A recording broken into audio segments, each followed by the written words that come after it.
ఉండొచ్చు. కానీ తల్లి ఫోటోని చేతి మీద ఎంచుకునే వాళ్ళని అయితే నేను చూడలేదు. చాలా వరకు అమ్మ పేరుని రాయించుకుంటాం. కానీ ఇతను తల్లి మీద ఉన్న అచంచలమైన ప్రేమతో తన తల్లి ఫోటోని చేతి మీద పచ్చబొట్టు ఎంచుకున్నారు. చూద్దాం ఒకసారి. హేమంత్ స్వామి వాళ్ళ అమ్మగారు రుక్మిణీమాత. హేమంత్ స్వామి వాళ్ళ అమ్మగారి మీద అచంచలమైన ప్రేమతో వాళ్ళ అమ్మగారి ఫోటోని పచ్చబొట్టు ఎంచుకున్నారు. చూద్దాం ఒకసారి. నాకైతే మాత్రం చాలా చాలా బాగా నచ్చింది. ఇప్పటివరకు నేను చాలా చోట్ల అమ్మ అని రాయించుకోవటం, అమ్మ పేరుని రాయించుకోవడం చూసా, కానీ అమ్మ ఫోటోని మాత్రం ఎంచుకోవడం ఎప్పుడు చూడలేదు. మీరు ఎలా ఫీల్ అవుతున్నారమ్మా?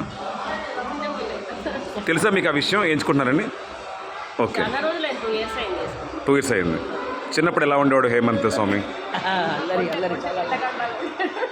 అవునవునవును, నిజంగా ఇలాంటి కొడుకున్నందుకు అదృష్టవంతులమ్మ. చాలా చాలా హ్యాపీగా ఫీల్ అయ్యాము. జన్మలకి ఇతనే మీ కొడుకుగా పుట్టాలి, మీరే అమ్మగా పుట్టాలని మనస్ఫూర్తిగా కోరుకుంటున్నాను. ధన్యవాదములు. సో అమ్మగారి దగ్గర బ్లెస్ తీసుకుంటున్నారు.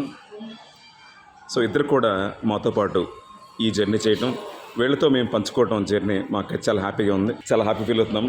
ప్రతి సంవత్సరం కూడా ఇలాంటి వాళ్ళతో జర్నీ చేసే భాగ్యాన్ని ఆ భగవంతుడు కలిగించాలని కోరుకుంటూ, స్వామి శరణం. స్వామియే శరణమయ్యప్ప. స్వామియే శరణమయ్యప్ప.